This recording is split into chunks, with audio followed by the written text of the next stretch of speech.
अस्सलाम वालेकुम, मैं हूं मरियम नवाज़ और आज तारीख है 2 दिसंबर 2024। ये इमारत जिसके सामने मैं मौजूद हूँ, ये इमारत जिससे पिछले 3-4 साल से मैं रिपोर्टिंग कर रही हूँ, इस इमारत के अंदर कुछ ऐसे अफराद मौजूद हैं जिनको आईने पाकिस्तान ने इतने इख्तियारात से नवाजा है कि अगर वो चाहें तो उन इख्तियारात के तहत पाकिस्तान के हालात में बेहतरी के लिए अपना कोई किरदार अदा कर सकते हैं। लेकिन बदकिस्मती ये है कि इस वक्त तमाम रियासती इदारे एक पेज पर हैं और रियासत बनाम अवाम मुकदमा इस मुल्क में चल रहा है। जीत किसकी होगी ये हम सबको मालूम है, लेकिन उस जीत के लिए कितनी तगदो की जा रही है और उस जीत के लिए कितना कुछ इकदामात करके आवाम की आंखों में एक धूल झोंकी जा रही है, ये ज़रूर सामने लाना ज़रूरी है। पिछले हफ्ते यानी जो हफ्ता 24 नवंबर के बाद 25 नवंबर की सुबह से शुरू हुआ, उस हफ्ते में बहुत कुछ ऐसा हुआ जिसके हकाइक रिपोर्ट करने के बाद अब उन हकाइक को छुपाने के लिए सारी तरफ से मुकम्मल कोशिशें की जा रही हैं। इसका जिम्मेदार कौन कौन है? रियासत पाकिस्तान कौन सा नया कानून लाकर हर सच सामने लाने वाले को अब कटहरे में ले जाने जा रही है? और उसके अलावा सिर्फ सच सामने लाने की पादाश में नहीं, बल्कि अब की मर्तबा जो बैनुल अक़वामी जरीदे हैं उनको भी खतूत लिखकर ये कहा जा रहा है कि बराह करम आप बैलेंस रिपोर्टिंग कीजिए, बराह करम आप दोनों तरफ को साथ लेकर चलिए। लेकिन सच की कोई बैलेंसिंग नहीं होती। सच या तो सफ़ेद होता है या काला होता है, सच ग्रे नहीं होता। और यही वो मसला है जिस मसले को समझ नहीं रहे हैं इस वक्त बहुत से लोग। आज के दिन तक की डेवलपमेंट्स क्या हैं मैं आपके सामने रखती हूँ। आज के दिन यानी 2 दिसंबर 2024 को एक तो गुज़िश्ता रात की एक टास्क फ़ोर्स आपको पता है बनाई गई पहली मर्तबा पीका कानून में एक तो मज़ीद तरमीम की जा रही है और उसके अलावा उस पीका कानून में तरमीम के साथ-साथ एक टास्क फ़ोर्स बनाई गई है और उस टास्क फ़ोर्स का मकसद ये है कि 26 और 27 नवंबर की दरमियानी शब जो कुछ हुआ और 26 नवंबर के दिन जो कुछ हुआ, जिसको हम सानिया 26 नवंबर नहीं कहेंगे तो हम ज़्यादती करेंगे। उस दिन जो कुछ हुआ, उस दिन को रिपोर्ट करने वाले, उससे मुतालिक बयानियाँ बनाने वाले, उससे मुतालिक ये कहने वाले कि रियासत पाकिस्तान ने अपने शहरियों पर गोलियाँ बरसाईं, उनके खिलाफ सज़ा तजवीज़ करनी है।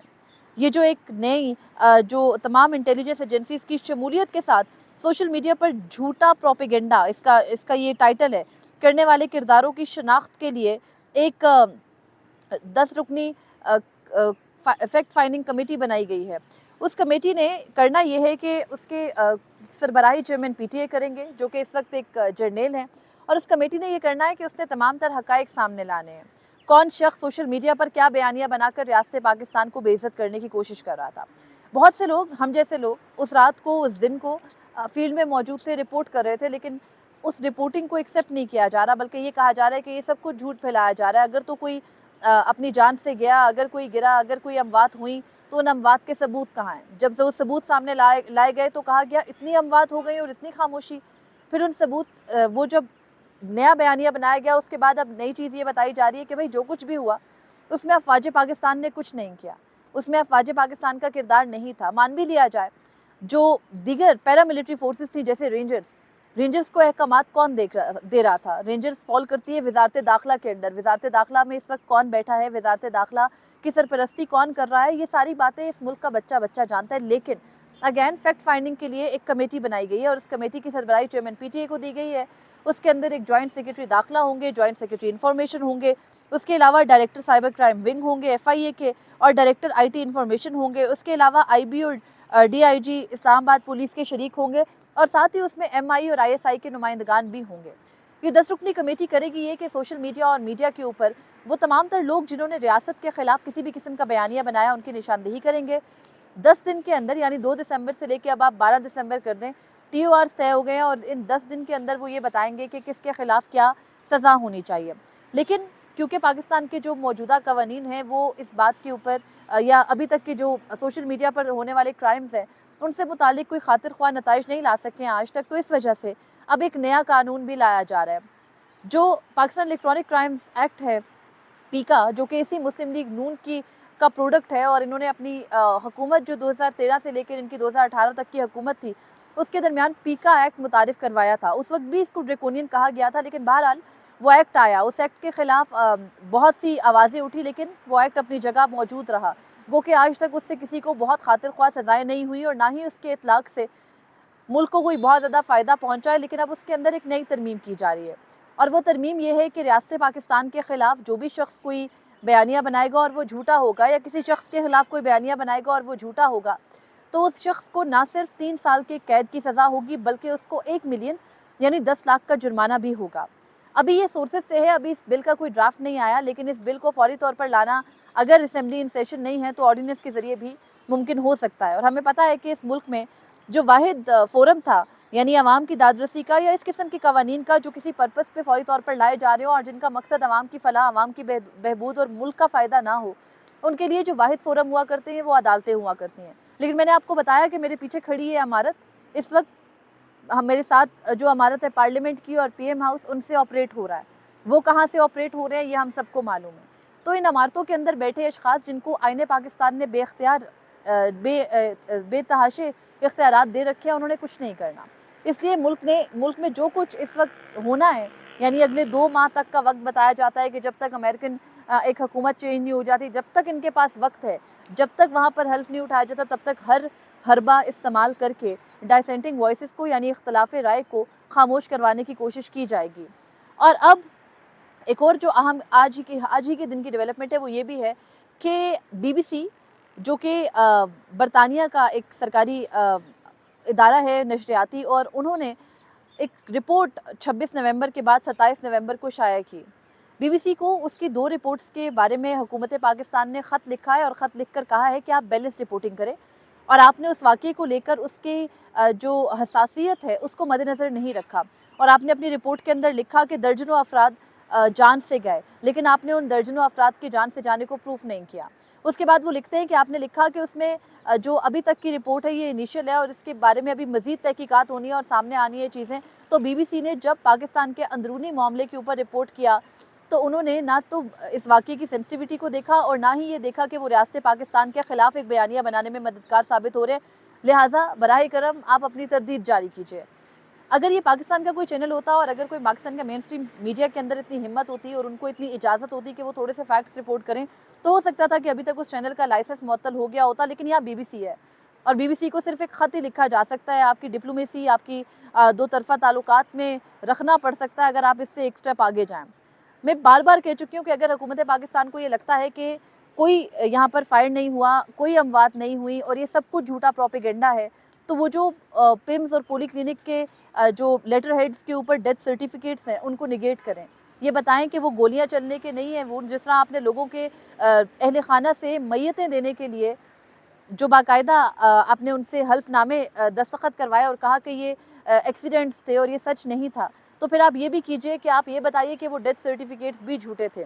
इस मुल्क में कोई फोरेंसिक्स भी तो होती हैं, मालूमात की भी होती हैं, वीडियोज़ की भी होती हैं, उसके अलावा जो पिक्चर्स होती हैं उनकी भी होती हैं, तो उनसे बता दें ये सब झूठ है।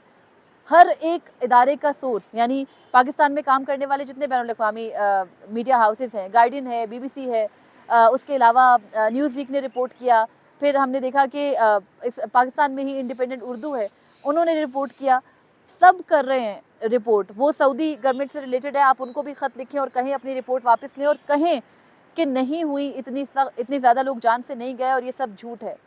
और अगर आप ये सब नहीं कर सकते और आप प्रूफ नहीं कर सकते और आपके पास प्रूफ नहीं है इस सब को निगेट करने के लिए, तो ये खाली खुली विदाउट एट्रीब्यूशन टिकट्स जारी कर देना, बगैर एट्रीब्यूशन ये इस किस्म के खतूत लिख देना और कह देना कि ये दुरुस्त नहीं है, शवाहिद के बगैर किसी को भी कन्विंस नहीं कर पाएगा कि आप सच बोल रहे हैं या आप झूठ बोल रहे हैं। मसला ये है कि रियासत पाकिस्तान इल्ज़ाम लगाती है कि प्रोपेगेंडा किया जा रहा है और वो प्रोपेगेंडा एक सियासी जमात कर रही है। वो मीडिया हाउसेस पे और उन तमाम आज़ाद सहाफ़ियों के ऊपर भी इल्ज़ाम लगाते हैं जिनकी एलिनेशन पाकिस्तान तहरीक इंसाफ के साथ नहीं है। मैं पहले दिन से कह रही हूँ कि पीटीआई के ऊपर तनकीद करने को बहुत कुछ है। पीटीआई की लीडरशिप ने अपने वर्कर के साथ क्या किया, पीटीआई की लीडरशिप के इंटरनल कितनी रिफ्ट्स हैं, पाकिस्तान तहरीक इंसाफ के साथ पिछले 1.5 साल से क्या हो रहा है और इस दौरान पार्टी कितनी बुरी तरह से टूटी फूटी हुई है। पाकिस्तान तहरीक इंसाफ का करता धरता सिर्फ इमरान खान है, बाकी सब लोग सिर्फ नाम है, बातें हैं, उनके ऊपर लोग यकीन नहीं करते। इन सारी बातों के ऊपर डिबेट हो सकती है, लेकिन राइट नाउ एक मसला ये है कि आपके मुल्क में आईने पाकिस्तान मुअत्तल नहीं है, मौजूद है।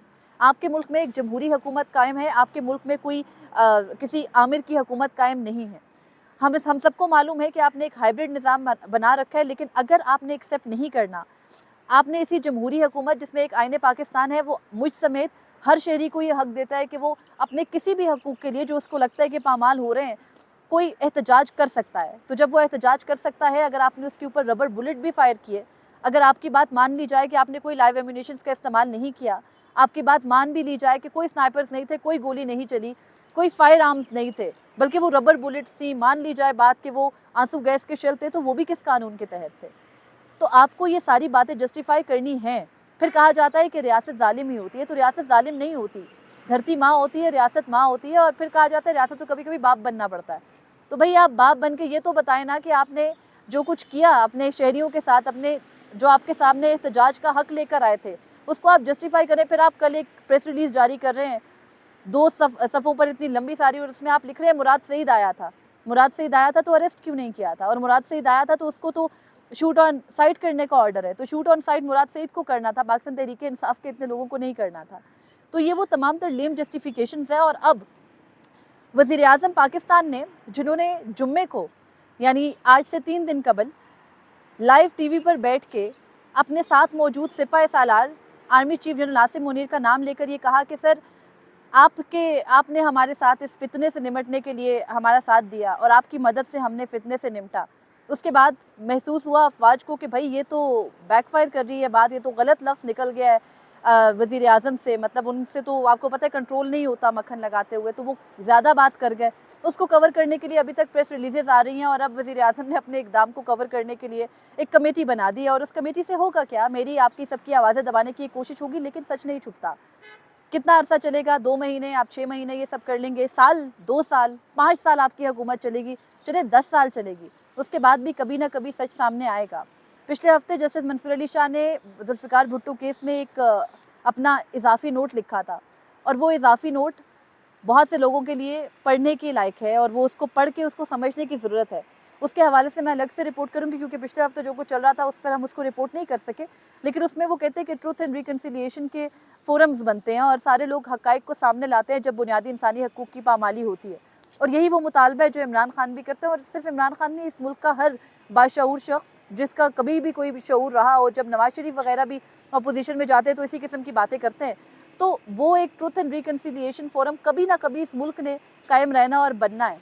तो देखना है कि हुकूमत पाकिस्तान के ये टैक्टिक्स जो ज़ुबान बंदी के हैं, और जो इस मुल्क में रियासत बनाम अवाम चल रहा है, उस मुकदमे में जीतता कौन है। अभी तक के लिए इतना ही था, मुझे इजाज़त दीजिए। अल्लाह हाफ़िज़।